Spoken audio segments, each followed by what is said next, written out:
Good morning students. आज का chapter है आप लोगों का लेसन 7। पिछला चैप्टर में हम लोग भूगोल खंड देख रहे थे, क्लास 8 सोशल साइंस। तो वो भूगोल खंड हम लोग का जो चैप्टर था वो कंप्लीट हो गया। अब देखेंगे हम लोग इतिहास खंड से, है ना। स्टार्ट करते हैं। आइए, इसमें देखेंगे हम लोग लेसन 7 में भारतीय गणतंत्र की स्थापना। बच्चों, हम लोग देखेंगे कि गणतंत्र दिवस कब मनाते हैं। 26 जनवरी को, है ना। तो इसमें क्या बोल रहा है, भारतीय गणतंत्र की स्थापना। भारतीय गणतंत्र की स्थापना कब हुआ, इसके बारे में हम लोग इस लेसन में अध्ययन करेंगे। द्वितीय विश्व युद्ध के बाद इंग्लैंड यह समझ चुका था कि अब भारत में उसका राज नहीं चलेगा। द्वितीय विश्व युद्ध के बाद इंग्लैंड समझ चुका था कि अब हमारा इस भारत पर कोई राज नहीं चलेगा। इसलिए वहाँ की तत्कालीन प्रधानमंत्री एटली को 1946 ईस्वी में घोषणा करना पड़ा।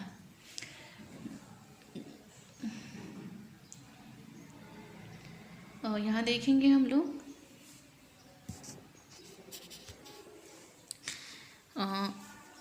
इसलिए वहाँ के तत्कालीन, कहाँ के, इंग्लैंड के, है ना। तो प्रधानमंत्री कौन थे, एटली को 1946 ईस्वी में घोषणा करना पड़ा कि वे जल्दी ही भारत छोड़ना चाहते हैं।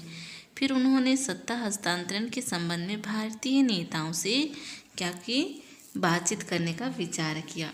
उन्होंने अपने कैबिनेट के 3 मंत्रियों को अंतरिम सरकार बनाने और संविधान गठित करने का प्रस्ताव रखा, यानी आवेदन दिया उनको। प्रस्ताव में कहा गया कि संविधान सभा में प्रांतीय विधानसभाओं द्वारा चुने हुए व्यक्ति और भारतीय रियासतों के राजाओं द्वारा मनोनीत व्यक्ति शामिल होंगे।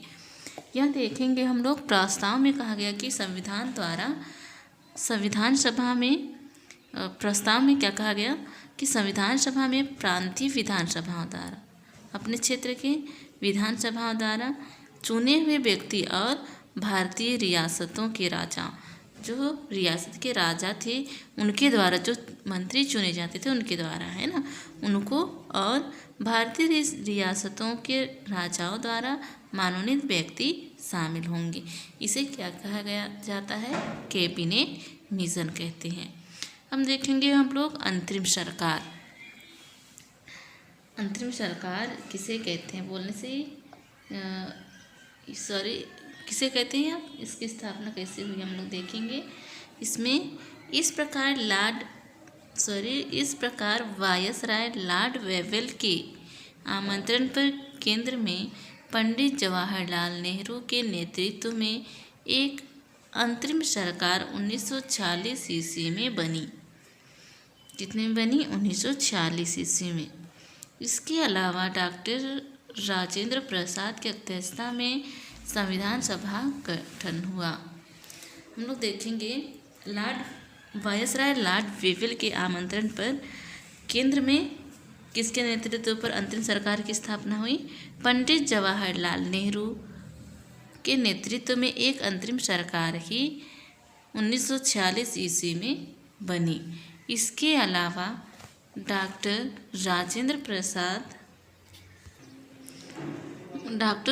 प्रसाद की अध्यक्षता में संविधान सभा का क्या हुआ, गठन हुआ। संविधान सभा का गठन हुआ, जिसने दिसंबर 1940 ईस्वी में अपना काम शुरू कर दिया। लेकिन मुस्लिम लीग तथा राजाओं ने उसमें भाग नहीं लिया था। डॉक्टर राजेंद्र प्रसाद की अध्यक्षता में संविधान सभा का क्या हुआ, गठन हुआ, जिसने 1900 दिसंबर में ईस्वी में अपना काम शुरू करना स्टार्ट कर दिया। लीग द्वारा पाकिस्तान की मांग। मुस्लिम लीग पृथक पाकिस्तान की मांग अड़ी हुई है। लीग द्वारा पाकिस्तान की मांग जो कर रही थी वो क्या कर रहे थे कि मुस्लिम लीग अलग करने के लिए पाकिस्तान की मांग पर अड़ी हुई थी। लेकिन कांग्रेस शुरू ही से ही भारत का विभाजन नहीं चाहती थी, किंतु लीग अपनी मांग पर जोर देने लगी। कांग्रेस शुरू से ही भारत का विभाजन करना नहीं चाहती, लेकिन लीग अपनी मांग पर जोर देने लगी। वह पहले अंतरिम सरकार में भी शामिल नहीं हुई थी, मगर बाद में शामिल होकर उसके कार्यों में क्या करने लगी, बाधा पहुंचाने लगी। यहाँ देखेंगे हम लोग कि क्वेश्चन है, मंत्रिमंडल की कार्यवाही में बाधा पड़ने पर क्या असर पड़ता है। बच्चों, हम लोग जानना चाहेंगे कि मंत्रिमंडल की कार्यवाही में बाधा पड़ने पर क्या असर पड़ता होगा, है ना। तो यदि मंत्रिमंडल की कार्यवाही से विकास की क्या बनती है, नीतियाँ बनती है, जो रूल्स बनती हैं, सभी महत्वपूर्ण विषय पर निर्णय कार्यवाही के द्वारा ही संपन्न होती है। मंत्रिमंडल की कार्यवाही में अनावश्यक गतिरोध उत्पन्न किया जाता है, तो कई राष्ट्रीय महत्व के विषय पर निर्णय लेने की देरी होती है। विकास की योजनाओं को भी उचित समय पर लागू नहीं किया जाता। इससे राष्ट्र का विकास पर प्रभावित पड़ता है ना। समझ में नहीं आया होगा, लेकिन आप लोग समझने की कोशिश करेंगे। यहाँ है, मंत्रिमंडल की कार्यवाही से ही राष्ट्र की क्या बनती है, रूल्स बनती है, नीतियाँ बनती हैं। महत्वपूर्ण विषयों पर वह निर्णय लेती है ना, कि कार्यवाही के द्वारा उनको संपन्न किया जाए। अब देखेंगे लीग की सीधी कार्यवाही दिवस।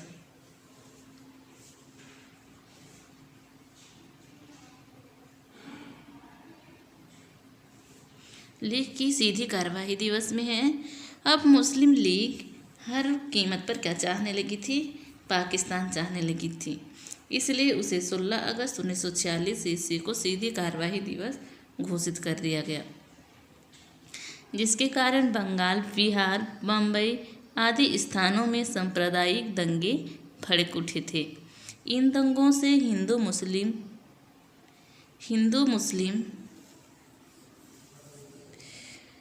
मुस्लिम में भयंकर मारकाट मच गई। इन दंगों को रोकने के लिए अंग्रेजों ने कोई विशेष प्रयास नहीं किया। इस प्रकार कुछ ही महीनों में बहुत से लोग रोकने के लिए अंग्रेजों ने कोई विशेष प्रयास नहीं किया। इस प्रकार कुछ ही महीने में बहुत से लोग मारे गए और लाखों लोग क्या हो गए, बेघर हो गए। यहाँ देखिए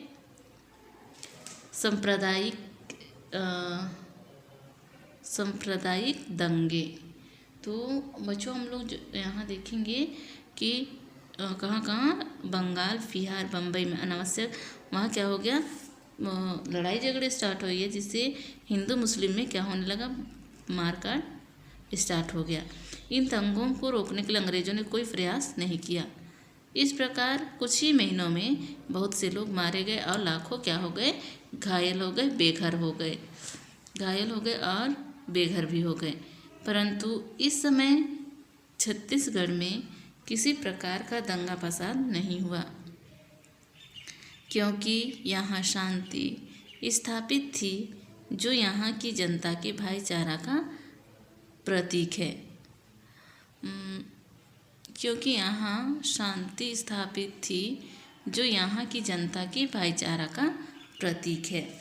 सांप्रदायिक दंगों से गांधी जी अत्यंत दुखी हुए। सांप्रदायिक जो लड़ाई झगड़े स्टार्ट हुए थे, उसमें से गांधी जी क्या हुए, अत्यंत ही दुखी हुए। उन्होंने दंगाग्रस्त क्षेत्रों का दौरा किया और शांति स्थापना करने की प्रयास की।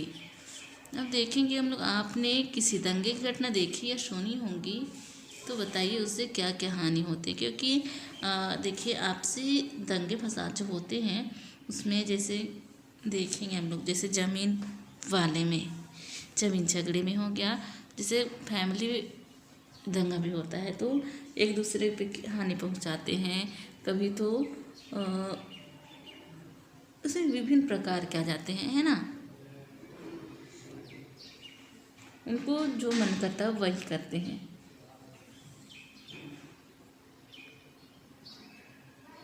अब देखेंगे हम लोग माउंटबेटन योजना। माउंटबेटन योजना में है। अराजकता के ऐसे वातावरण में मार्च 1947 में लॉर्ड माउंटबेटन नए वायसराय बनकर आए थे। लॉर्ड माउंटबेटन 1947 ईस्वी में लॉर्ड माउंटबेटन क्या बनकर आए थे? नए वायसराय बनकर आए थे। कहाँ? भारत। उन्होंने दोनों संप्रदायों के प्रमुख नेताओं से बातचीत की।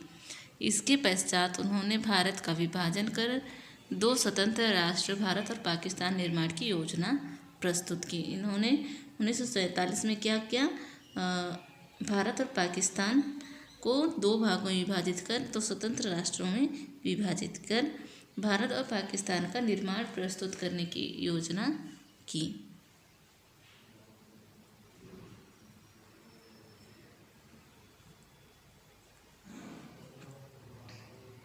और आगे देखेंगे हम लोग भारत विभाजन। कांग्रेस शुरू से ही भारत की एकता और अखंडता चाहती थी। कांग्रेस शुरू से ही भारत की एकता और क्या चाहती थी? अखंडता। मगर उसने हिंदू मुस्लिम के आपसी झगड़े में, मतलब देखिए यहाँ कांग्रेस शुरू से क्या चाहती थी? एकता और अखंडता, यानी वे वहाँ अच्छे से रहना चाहते थे ना, एक दूसरे से मिलजुल कर वे शांतिपूर्वक रहना चाहते थे। परंतु उसने हिंदू मुस्लिम के आपसी झगड़े का अंत करने के लिए भारत विभाजन को ना चाहते हुए भी स्वीकार करना पड़ा उनको। इस प्रकार पश्चिम पंजाब, पूर्वी बंगाल, सिंध और पश्चिमोत्तर सीमा प्रांत को मिलाकर पाकिस्तान का पृथक राष्ट्र बना दिया। किसको किसको? पश्चिम पंजाब, पूर्वी पंजाब और सिंध और पश्चिमोत्तर सीमा प्रांत को मिलाकर पाकिस्तान का एक पृथक राष्ट्र, एक अलग राष्ट्र बना दिया गया। अखंड भारत का विभाजन भारतीयों के लिए अत्यंत दुखद घटना थी। अखंड भारत का विभाजन भारतीयों के लिए अत्यंत दुखद घटना थी। भारत को देखिए, पाकिस्तान और हमारा भारत एक साथ था, तो ये दोनों अलग होने की वजह से हमारे भारत के लोगों को अत्यंत दुख की एक घटना थी, जिससे विभाजन के बाद भी विभिन्न स्थानों में हिंदू मुस्लिम दंगे हुए।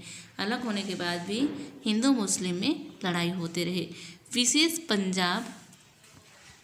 विशेषकर पंजाब और बंगाल में ये दंगे अविश्वास का वातावरण बनाते हैं।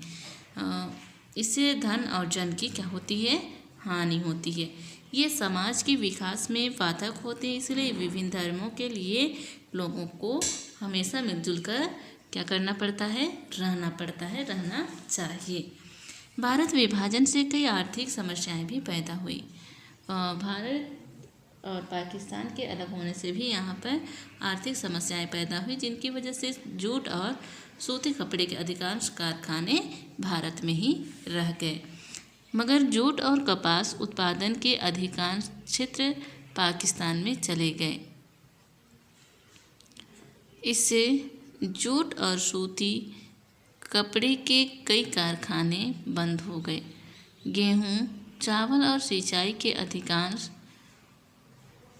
क्षेत्र पाकिस्तान के क्षेत्र में चले गए। कौन कौन से? गेहूं, चावल और सिंचाई के अधिकांश क्षेत्र कहाँ चले गए? पाकिस्तान के क्षेत्र में। और कुछ दिनों तक भारत में अन्न का अभाव भी रहा, क्योंकि कुछ क्षेत्र पाकिस्तान में चावल और गेहूं के जो सिंचाई साधन थे वह कहाँ चले गए? भारत में। तो हमारे पाकिस्तान में चले गए, तो हमारे भारत में अन्न का अभाव, अन्न की कमी पड़ी हमारे भारत में। यहाँ देखिए, शिक्षा से चर्चा करें, सामान्यतः विभाजन से क्या क्या हानि हुई। तो हमारे भारत का विभाजन होने से उन्हें क्या हुई? अत्यंत दुख हुआ, और उसमें क्या हुई? जनधन की भी हानि हुई, साथ में समाज के विकास में भी बाधक हुआ। विभाजन से समाज में बिखराव और दंगे फसाद बढ़ता गया। अब देखेंगे हम लोग भारतीय स्वतंत्रता अधिनियम। माउंटबेटन योजना के आधार पर भारतीय स्वतंत्रता अधिनियम इंग्लैंड के संसद द्वारा 18 जुलाई 1947 ईस्वी को पारित किया गया। इसमें व्यवस्था थी कि 15 अगस्त 1947 ईस्वी को भारत और पाकिस्तान 2 स्वतंत्र राष्ट्रों का रूप ग्रहण करेंगे। इसके बाद उन पर इंग्लैंड का कोई अधिकार नहीं रहेगा। स्वतंत्रता की घोषणा, यहाँ देखेंगे हम लोग जो भारतीय स्वतंत्रता अधिनियम में माउंटबेटन योजना के आधार पर भारतीय स्वतंत्रता अधिनियम इंग्लैंड के संसद द्वारा माउंटबेटन योजना के आधार पर क्या हुआ, भारतीय स्वतंत्रता अधिनियम कहाँ के संसद थे, इंग्लैंड के द्वारा क्या हुआ 18 जुलाई 1947 ईस्वी को पारित किया गया कि इसमें व्यवस्था थी कि 15 अगस्त 1947 ईस्वी को भारत और पाकिस्तान 2 स्वतंत्र राष्ट्रों का रूप ग्रहण करेंगे। इसके बाद उन पर इंग्लैंड का कोई अधिकार नहीं होगा। हम देखेंगे स्वतंत्रता की घोषणा। इस तरह 14 अगस्त की आधी रात के बाद जब 14 अगस्त की आधी रात के बाद जब 15 अगस्त 1947 ईस्वी की तारीख शुरू हुई, तब पंडित जवाहरलाल नेहरू ने भारत के स्वतंत्रता की घोषणा करते हुए कहा,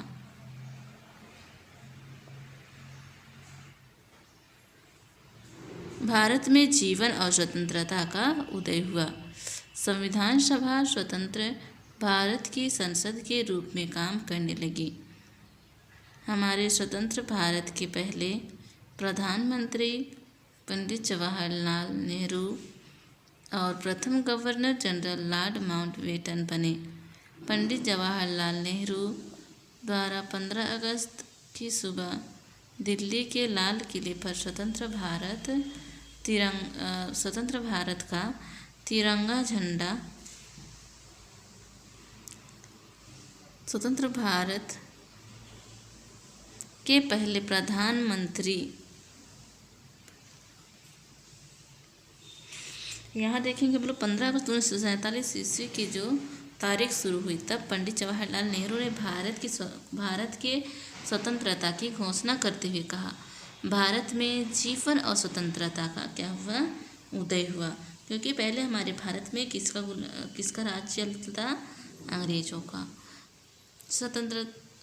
संविधान सभा स्वतंत्र भारत की संसद के रूप में काम करने लगी।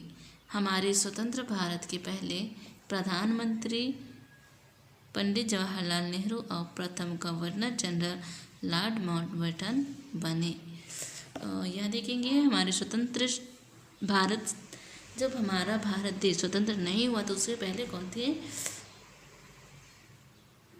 यहाँ पर देखिए स्वतंत्र भारत के पहले प्रधानमंत्री, जब भारत स्वतंत्र हो गई तब प्रधानमंत्री कौन थे, पंडित जवाहरलाल नेहरू और प्रथम गवर्नर जनरल कौन बना, माउंटबेटन।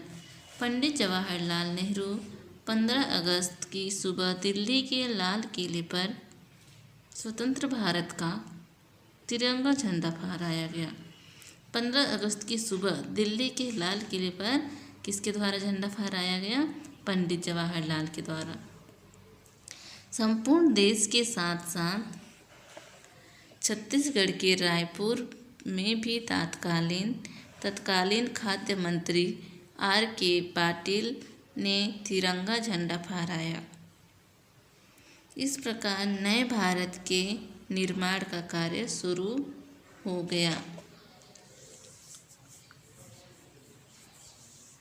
अब पढ़ेंगे हम लोग देशी रियासतों राजवाड़ों का विलय। वे देशी रियासतों और राजवाड़ों का एक साथ मिलना कैसे हो गया देखेंगे। विलय मतलब एक साथ घुल जाने, मिल जाना है ना, मिलना। स्वतंत्र भारत के सामने कई तात्कालिक कार्य थे। पहला कार्य था देश में राजनीतिक एकता स्थापित करना। 1947 में अंग्रेज़ों द्वारा सीधे तौर पर शासित होने वाले इलाकों के अलावा करीब 550 ईसी 550 से ज़्यादा स्वतंत्र देशी रियासतें थीं जहां अंग्रेज़ों का शासन नहीं था। इंग्लैंड से भारत के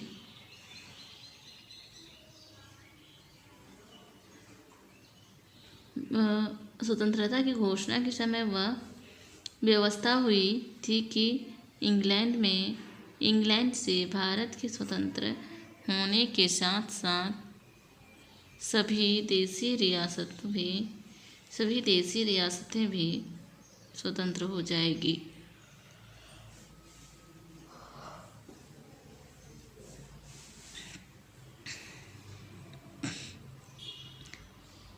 यह निर्णय इनके हाथ में था कि ये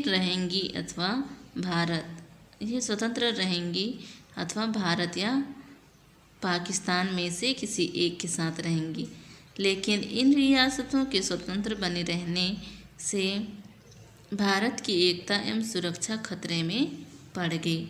इसलिए देशी रियासतों के विलय का कार्य तत्कालीन गृह मंत्री सरदार वल्लभ भाई पटेल को सौंपा गया। सरदार पटेल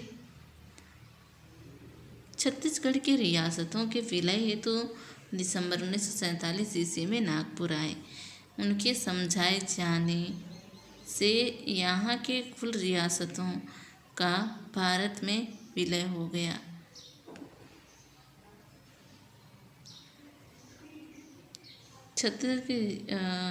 इनके समझाए जाने से यहाँ के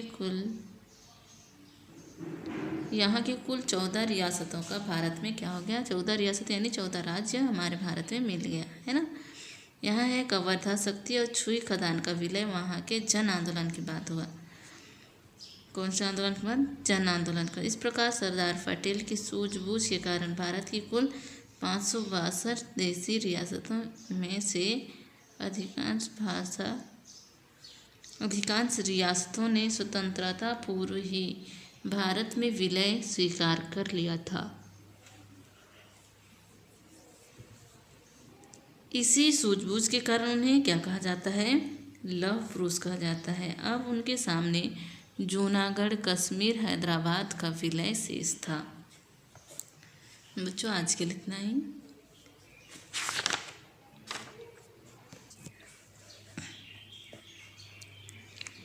अब हम लोग उतरेंगे लेसन 7 में होमवर्क के लिए, है ना। 6th का हाफ ईयरली एग्जाम का हो गया था।